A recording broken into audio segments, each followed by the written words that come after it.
Ibivejuru, ovni, les objets volants non identifiés, aliens. Inkuru z'ivejuru zatangiye kuvugwa mu isi kuva mu myaka y'1960 mu kirere cya Leta Zunze Ubumwe za Amerika. Ariko se kuki ibivejuru byakomeje gukurura impaka mu bategetsi ba Amerika kugeza n'ubu? None se kuki bivuzwa Amerika ibyitarutsa kandi bivugwa kenshi mu kirere cyayo kuruta uko byavugwa ku butaka bw'Uburusiya, Ubushinwa, Ubwongereza cyangwa Ubufaransa? Amakuru y'ibi bintu ateye ate? Reka tuyabaze igisirikare cya Leta Zunze Ubumwe za Amerika n'inzego z'ubutasi zaho ndetse n'inteko ishinga amategeko zaho, tugendeye ku makuru z'inzego ziheruka gushyira hanze. Nkwaye ikaze muri iki kiganiro. Tugiye kugaruka ku makuru ahuje n'igihe ku bivejuru. Kora subscribe niba uri mushya kuri channel yacu, fungura inzogera ibiganiro byacu bigiye kuzongera kugucika, kandi ukore like utwereke ko wakunze ibyo dukora, maze ujye muri comment uduhe igitekerezo cyangwa utubaze ikibazo.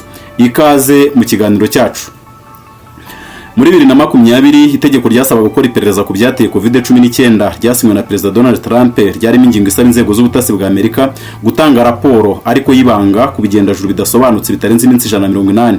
Muri Kamena 2021 umukuru w'ibiro bishinzwe ubutasi bya Amerika yasohoye raporo ivuga ko nta bisobanuro bafite ku bigendajuru birenga 10 bidasobanutse bijyanye n'ibigera ku 144 byavuzwe kuva mu mwaka wa 2004.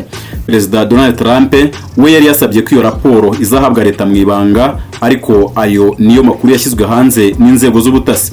Mu Gushyingo 2021 Pentagon yashyize amakuru hanze kugiye gukora ubushakashatsi bwagutse kuri ibyo bintu bijya biguruka mu kirere cya Amerika, ovni cyangwa aliens.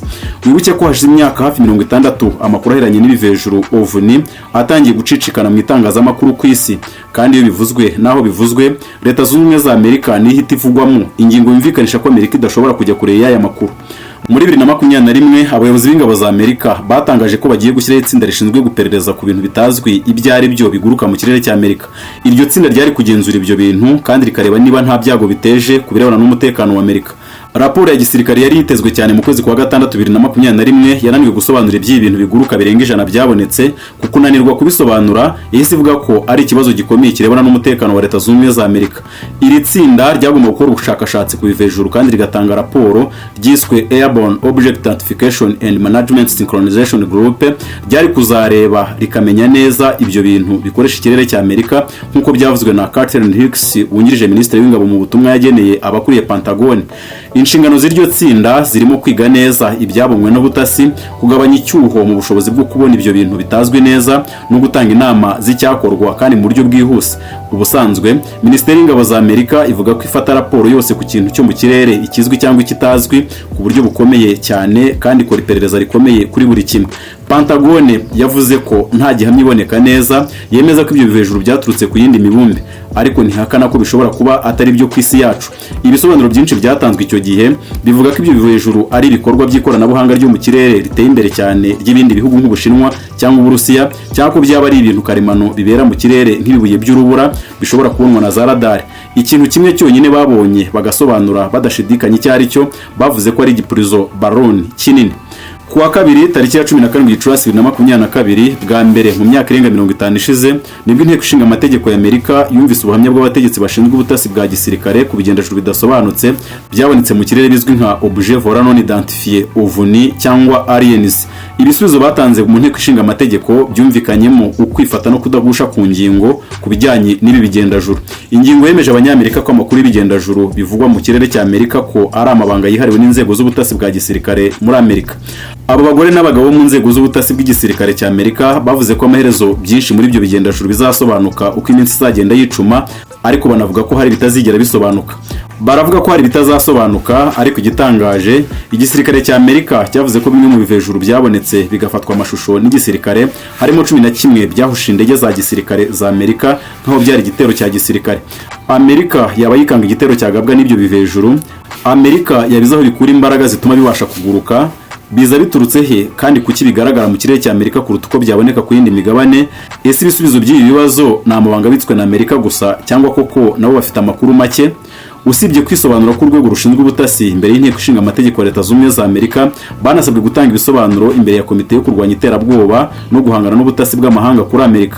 Ronald Moultrie, umwe mu bashinzwe ubutasi muri Pentagon, yavuze ko mu busesenguzi bukomeye bakoze ibyinshi muri bya bigendajuru ovni babonye byashoboye kumenyekana, ariko ko atari byose. Yasobanuye agira ati, ikintu cyose tubonye gishobora kurebwa neza kirigwa kigasobanurwa kandi ibyangombwa kigakumirwa. ariko avuga ko hari umubare w'ibintu bimwe byabonetse mu kirere badafitiye ubusobanuro.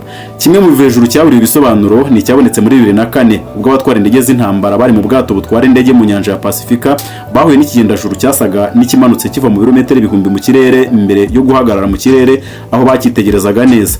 Ibindi byeretswe rubanda bwa mbere ku wa kabiri tariki ya 17 Gicurasi 2022 ni ikintu cyabonetse kuri kamera kirimo kiguruka kigaca iruhande rw'indege kabuhariwe y'intambara ya Amerika iri mu kazi kayo mu kirere.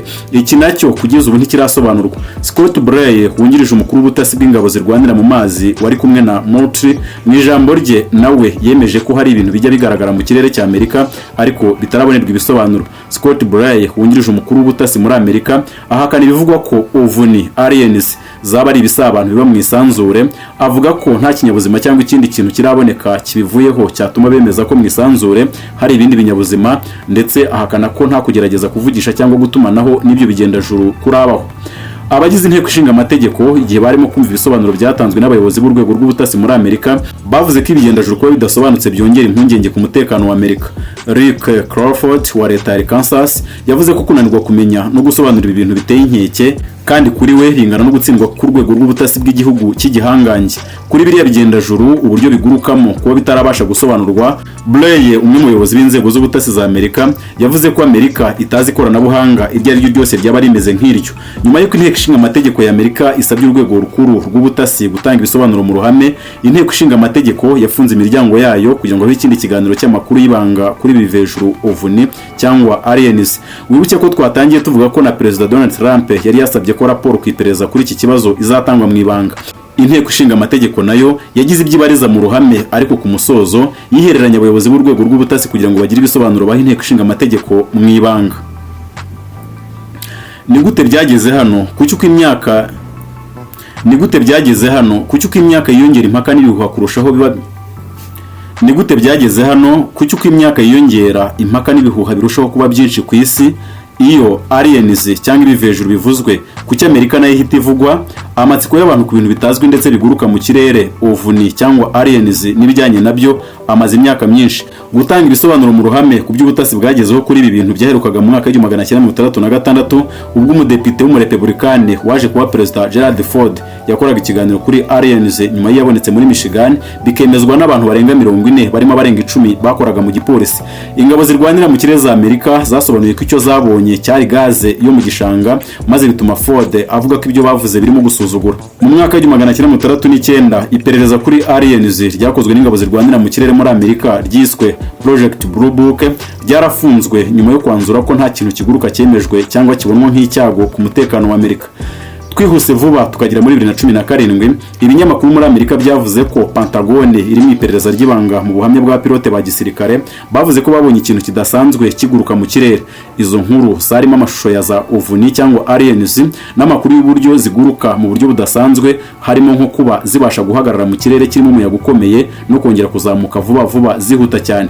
Abapilote bavuze ko ibyo bintu biguruka babibonaga hafi buri munsi hanze y'ikigo cya gisirikare, kandi umwe muri bo yavuze ko ovni cyangwa aliens zibangamiye ibigo by'intwaro kirimbuzi bya Amerika kuko iyo bigaragaye mu kirere bikuraho cyangwa bigahagarika imirongo y'itumanaho gisirikare muri Amerika. Ni gute ibintu byari bidateye ubwoba Amerika? Ni gute Amerika yari idafite amakuru yuzuye kuri ibi bintu? Kuki ibintu bitavugwa mu makuru y'igisirikare cy'Uburusiya, igihugu gikomeye mu gisirikare? Kuki ibintu bitavugwa mu Burayi cyangwa muri Afurika cyangwa mu bindi bihugu bifite igisirikare gikomeye? Muri 2020 itegeko kuri Covid ryasinywe na Perezida Donald Trump ryarimo ingingo isaba inzego z'ubutasi bwa Amerika gutanga raporo y'ibanga ku bigendajuru bidasobanutse bitarenze iminsi 180 nk'uko nabivuze. Iyi raporo yatanzwe mu buryo budasobanutse ku buryo nta wakwizera amakuru yayo 100% kuko Perezida Donald Trump yasabye ko iyo raporo izashyikirizwa leta mu ibanga, kandi igihe inteko ishinga amategeko yumvaga ibisobanuro byatanzwe n'urwego rw'ubutasi rwakoze iperereza kuri ibi bintu, nyuma inteko yasabye ko nayo andi makuru avugirwa mu ibanga. Muri Kamena 2021 umukuru w'ibiro bishinzwe ubutasi bya Amerika yasohoye raporo ivuga ko nta bisobanuro bafite ku bigendajuru birenga 10 bidasobanutse bijyanye n'ibigera ku 144 byavuzwe kuva muri 2004. Kimwe gusa muri ibyo bigendajuru nicyo basobanuye ko ari igipurizo cyayobye mu gihe ibindi babyise ibitarafatwaho umwanzuro. Iyi raporo isoza ivuga ko byinshi mu bigendajuru bidasobanutse byavuzwe bishoboka ko ari ibintu bifatika. Ivuga ko 80 muri byo byabonywe n'ibikoresho bigezweho bya gisirikare na za radar. Iriya raporo ntiyosobanuye ibyo bintu byari byo cyangwa uko bikora. yanzuye ko hakorwa iperereza ryagutse kurushaho no gukusanya amakuru menshi kurushaho kubera kunengwa no kugawa kw'ibisobanuro by'abakozi bagiye bavuga uko babonye ibyo bintu n'uko biteye. Perezida Joe Biden nawe yasinye itegeko risaba igisirikare gukora iperereza ryagutse kuri ibi bintu. Iryo tegeko ryasabaga igisirikare gushyiraho ibiro bihoraho bishinzwe ubushakashatsi kuri OVNI cyangwa aliens. Ubu ibyo biro byashyizweho byitwa Airborne Object Identification and Management Synchronization Group. None se nayo makuru ahuje n'igihe tuzi kuri ingingo, yandike muri comment niba uri mushya kuri ingingo, kora subscribe kandi ufungure inzogera, kora like niba ukunze ibyo dukora, kandi ujye muri comment y'igitekerezo cyangwa tubaze ikibazo tuzasubiza ubutaha. Wakoze kunkurikira.